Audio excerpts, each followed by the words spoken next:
नमस्कार दोस्तों, हमारी आज की कहानी का नाम है प्रॉपर्टी। देखिए माँ जी, आज 15 साल से आप बेड पर हैं और मैं आपकी लगातार सेवा कर रही हूँ और मैंने आपसे कभी कुछ नहीं कहा।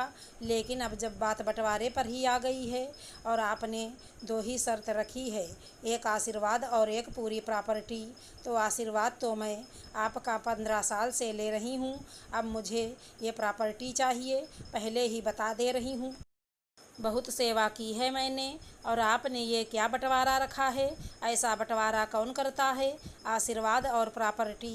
आशीर्वाद खाने को थोड़ी देता है, इंसान को जीने के लिए रोटी कपड़ा मकान की भी ज़रूरत होती है। बस आशीर्वाद के सहारे कोई नहीं जीता है। बहू बड़ों के आशीर्वाद में बहुत ताकत होती है, तो उसे हल्के में मत लो।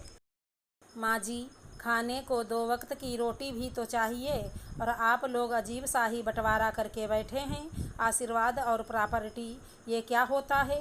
और वैसे भी आपकी मर्जी, आपकी प्रॉपर्टी है, लेकिन मैं तो बता दे रही हूँ, सेवा की है बहुत, इसलिए मुझे ये प्रॉपर्टी चाहिए। अब बचा दूसरा भाग आशीर्वाद, वो आप अपने छोटे बेटे को दे दो, मुझे उससे कोई मतलब नहीं है। मुझे तो बस प्रॉपर्टी चाहिए तो चाहिए, इतने सालों की सेवा का कुछ तो फल मिलना चाहिए।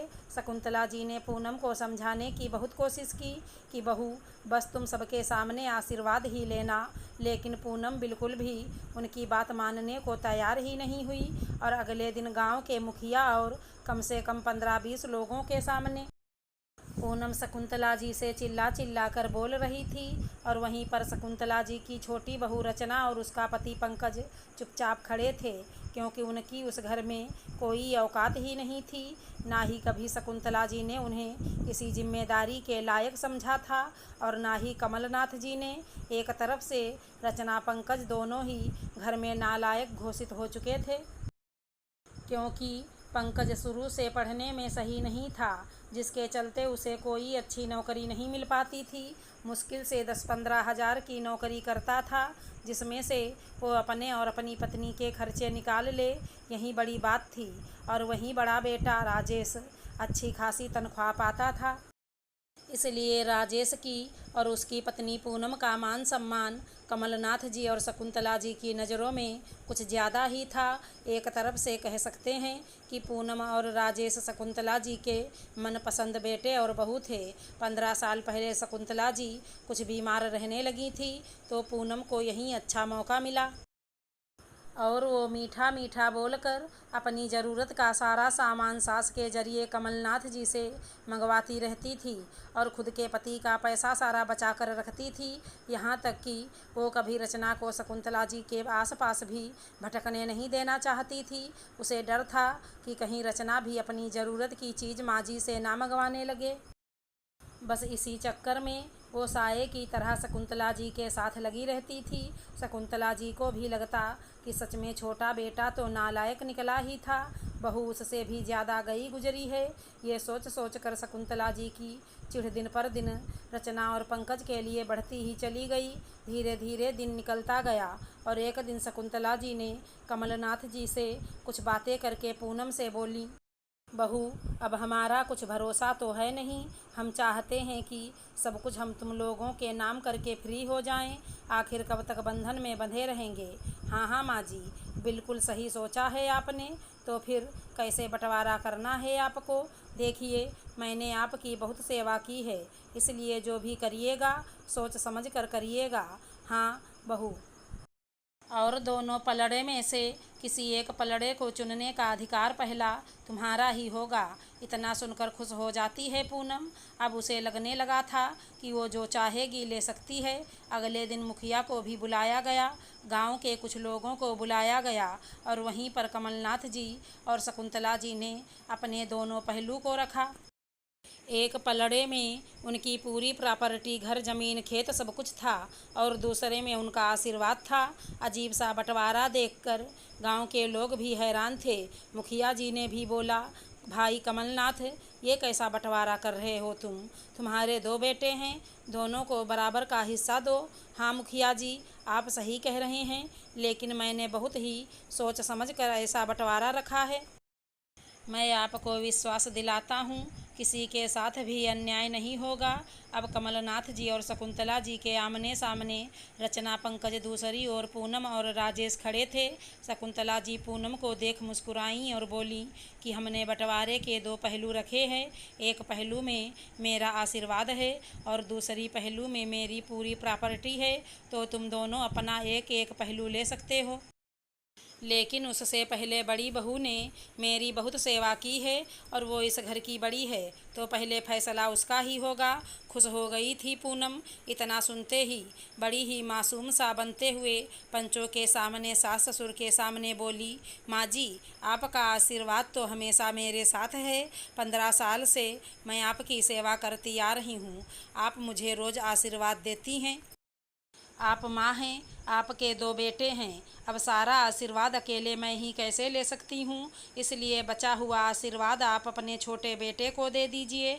मैं ये प्रॉपर्टी ले लेती हूँ। पूनम के मुँह से इतना सुनते ही शकुंतला जी का चेहरा उतर जाता है और वो हैरान हो जाती हैं और धीरे से कहती हैं, बहू एक बार और सोच लो, ये फैसला तुम्हारा सही नहीं है। मैंने तो तुम्हारे लिए अपना आशीर्वाद ही सोच कर रखा था।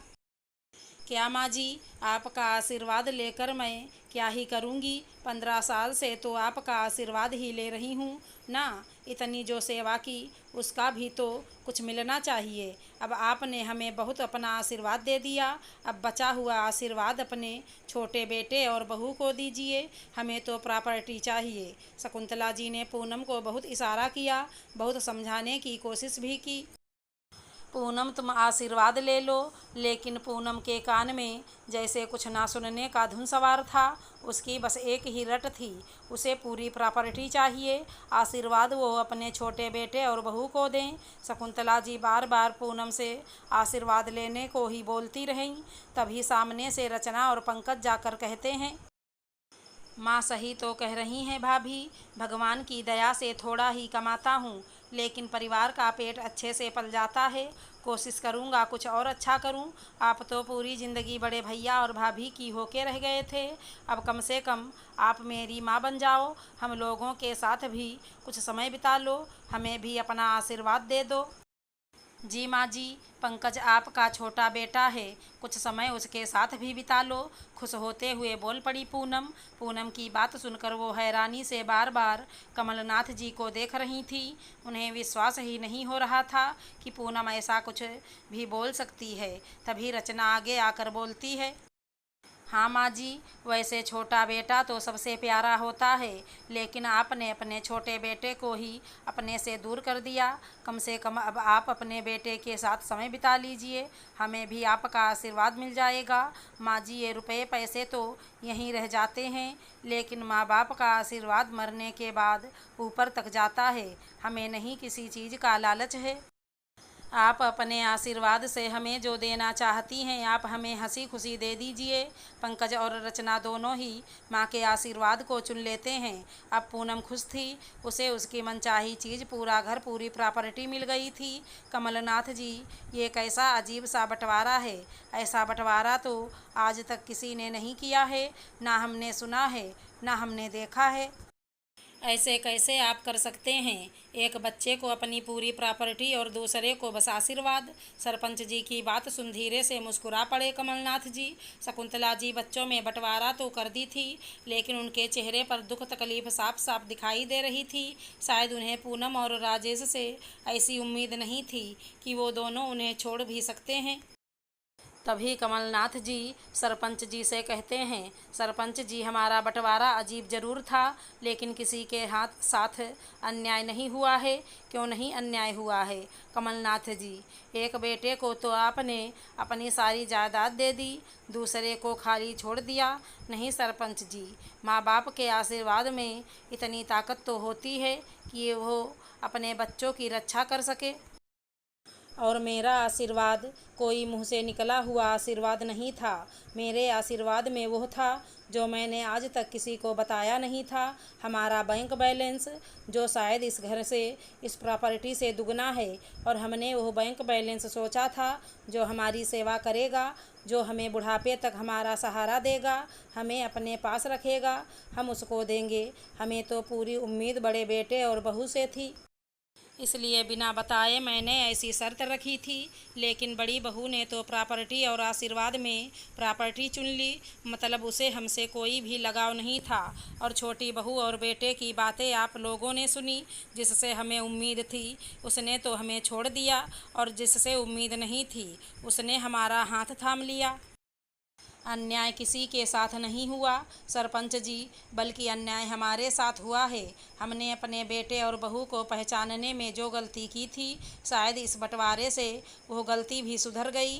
निस्वार्थ भाव की सेवा और लालच की सेवा दोनों सामने आ गईं। हम तो बड़ी बहू को सरप्राइज देना चाहते थे अपना आशीर्वाद देकर, लेकिन यह तो हमारे लिए ही सरप्राइज हो गया कि हमने अपने बैंक बैलेंस के बारे में बड़ी बहू को बताया नहीं था। नहीं तो अब तक तो ये सारे पैसे मीठा मीठा बोलकर गायब कर चुकी होती। इतना सुनते ही हक्की बक्की सी खड़ी रह गई पूनम। मतलब माँ जी बाबूजी ने अच्छा खासा बैंक बैलेंस बना रखा था, जिसका कानों कान उन्होंने खबर नहीं होने दी। अब पूनम अपने फैसले पर बहुत ही दुखी थी। अंदर ही अंदर छटपटा रही थी कि क्या ही मिला 15 साल सेवा करके। असली माल तो वो सब लेकर चले गए, लेकिन अब तो पूरे गांव के सामने उसने प्रॉपर्टी ली थी। दोबारा मुंह खोलकर कैसे सबके सामने बेइज्जत होती। इसलिए खिसियानी बिल्ली की तरह खा जाने वाली नज़रों से अपने सास ससुर को देखे जा रही थी। अगर हमारी कहानी पसंद आई हो तो चैनल को लाइक शेयर सब्सक्राइब करें। राधे राधे दोस्तों।